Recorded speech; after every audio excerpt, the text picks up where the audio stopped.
we do start off with a Maxim from Chateau Heartiste. Today is Maxim number 90. Bitterness surges in a sexual market that is fully liberated, producing a surplus of incel beta males and pump and dump beta females.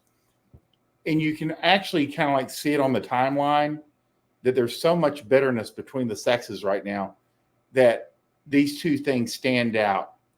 Women are being ignored and put on the sidelines, and to at least in their estimation, being stuck with not the best choices, which is relatively new because the choices weren't always weren't so many, and a lot more beta males being left out of the mix. And of course, there's a reason that because they're allowed to opt out now. There's other things that they can go into. They can go into video games. They can go into their career. They can go into sports. They can be distracted.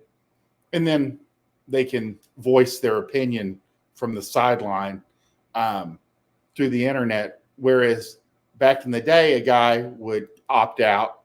He would simply go to his job in the warehouse. He would drive a forklift for 8 or 10 hours and sweat his ass off, and then go home and drink and watch TV and go to bed and get up and do it again. But today, a guy that's opted out can do those things, but also bitch about it on Twitter or on the internet or in a forum.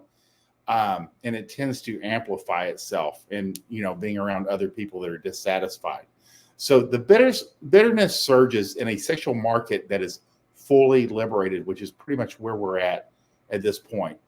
And again, it leaves the guys on the sideline unhappy, and it leaves women, mostly mids or girls that don't get enough attention, or they don't get the attention of the men that they feel that they deserve, or the men that they've had sex with, but are not that interested in a relationship quite often.